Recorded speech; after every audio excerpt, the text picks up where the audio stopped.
These habits can help you get there, so grab a cup of coffee, get comfortable, and let's dive right in. Trust me, you'll want to stick around until the end, because these habits aren't just theoretical, they are practical, actionable steps that you can start implementing today. Plus, I'll be sharing some personal stories and insights from my own journey, giving you a raw and honest look at how these habits worked for me. So, without further ado, let's get started. Habit 1. Waking up early. The first habit that changed my life was waking up early. Now, let me be completely honest with you, I was never a morning person. My bed was my best friend, and I used to hit the snooze button more times than I can count. Mornings were a chaotic rush, and I often felt like I was starting my day on the wrong foot. But I decided to give waking up early a shot, and let me tell you, it was a game changer. I started by setting my alarm for 5 a.m. The first few days were brutal. I remember dragging myself out of bed feeling groggy and wondering if this was really worth it, but I pushed through, and by the third day something incredible started to happen. I began to appreciate the quiet and stillness of the early morning hours. There was something almost magical about being up before the rest of the world, when everything was calm and peaceful.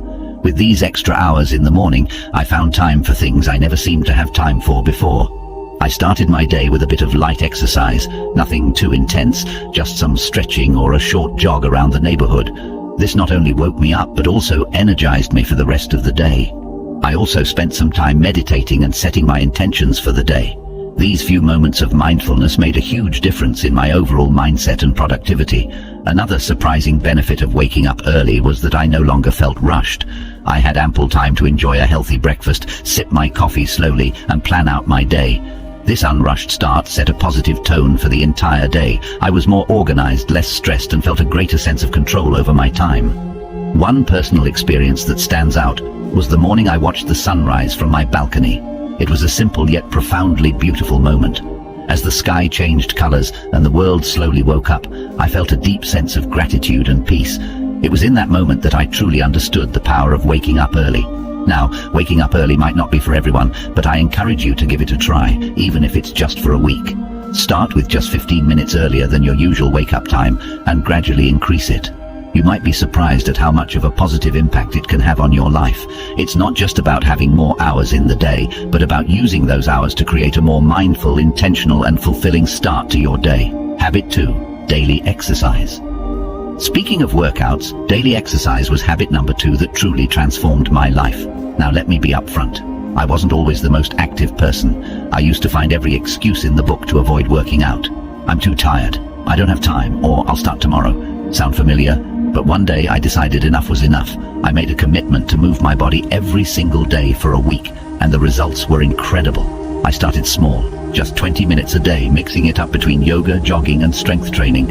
I wanted to keep it interesting so I wouldn't get bored and quit halfway through. The first few days were tough. My muscles were sore and I felt exhausted, but I reminded myself why I was doing this, to feel better both physically and mentally. By the 4th day, something amazing happened. I woke up feeling more energized. My mood had improved drastically. I was less irritable and more positive. I realized that those 20 minutes of exercise were not just about burning calories or building muscle. They were about giving myself time to focus on me, to release stress and to boost my endorphins. One morning I remember lacing up my sneakers for a jog. It was a crisp, clear day, and as I ran, I felt a sense of freedom and clarity that I hadn't experienced in a long time. It was just me, the open road, and my thoughts. That sense of connection to myself and the world around me was truly empowering. I also started to see physical changes. My posture improved, I felt stronger, and I noticed a difference in my overall fitness. But the biggest change was in my mindset. Exercise became my time to disconnect from the world and reconnect with myself.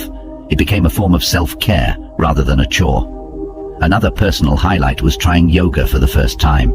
I was hesitant at first, thinking I wasn't flexible enough or that it wouldn't be a real workout. But after a few sessions, I fell in love with it. Yoga taught me to be present, to breathe deeply, and to listen to my body. It was a transformative experience that went beyond the physical benefits. Incorporating daily exercise into my routine made me realize that taking care of my body directly impacted my mental health and overall happiness. It's not about being perfect or pushing yourself to extremes. It's about finding a form of movement that you enjoy and making it a regular part of your life. So if you're like I was and struggling to get started, my advice is to start small. Find something you enjoy, whether it's dancing, hiking, or even just a brisk walk. Commit to just a few minutes a day and gradually build up from there. Trust me, the benefits you'll experience will be well worth the effort. It's a habit that has the power to change not just your body but your entire outlook on life. Habit 3. Journaling. Habit number 3 is journaling. Now, I used to think journaling was just for people who had loads of free time or were naturally introspective. I was skeptical. I mean, who has time to sit down and write about their day when there's so much going on? But 1 week of consistent journaling completely shifted my perspective, and it became a cornerstone of my personal growth journey. I started simple. Every night before bed, I dedicated just 10 minutes to journaling. I bought a plain notebook and a pen that felt comfortable in my hand. No fancy apps, no pressure to make it look pretty, just me and my thoughts. The first night I stared at the blank page, unsure of what to write. But then I began with something basic: how my day went, what made me happy, and what I struggled with. As the days went by, I started to dive deeper. I wrote about my goals, my fears, my dreams, and even my insecurities. It was like having a conversation with myself. And that's when the magic happened. I began to notice patterns in my thoughts and behaviors. I realized that some of the things I worried about were completely out of my control, while others were areas where I could take actionable steps. One night I remember writing about a particularly stressful day at work. By putting my thoughts on paper, I was able to process my emotions better. I wrote about what specifically stressed me out, how it made me feel, and what I could do differently next time. This simple act of reflection helped me gain clarity and feel more in control of my emotions. Another powerful aspect of journaling was tracking my progress. I noted down small victories and milestones, no matter how minor they seemed. Looking back at these entries filled me with a sense of accomplishment and motivated me to keep pushing forward. For instance, I wrote about a presentation I was nervous about and how I prepared for it.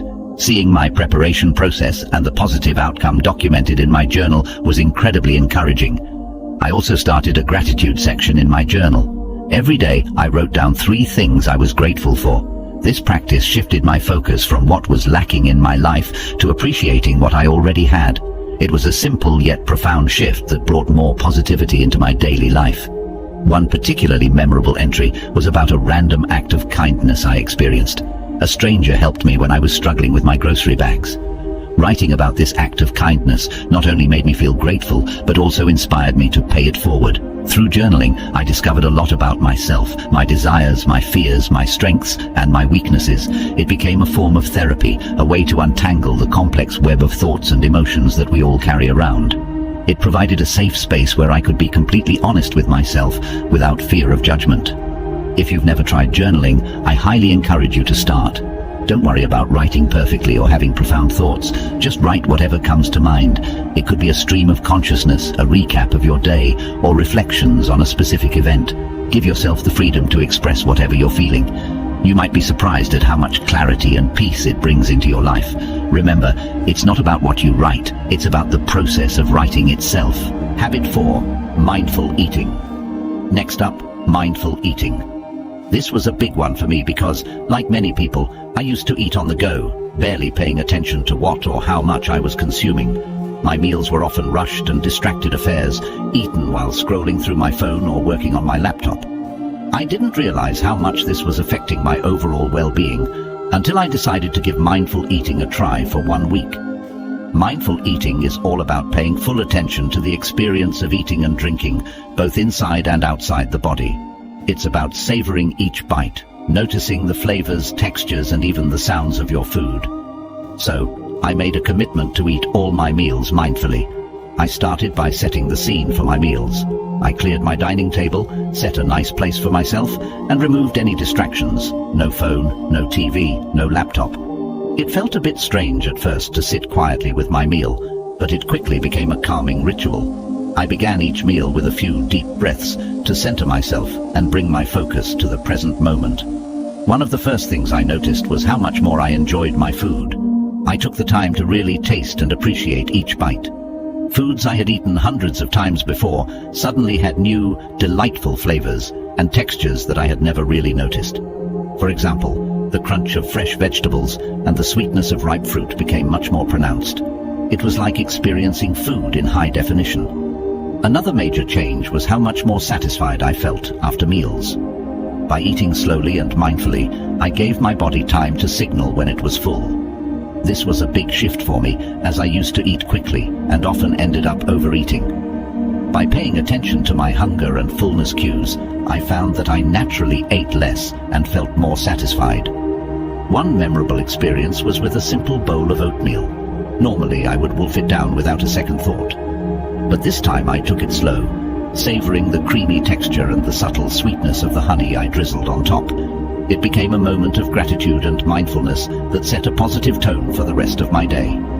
I also started to notice how different foods made me feel. Heavy processed foods left me feeling sluggish and bloated, while fresh, whole foods made me feel energized and light.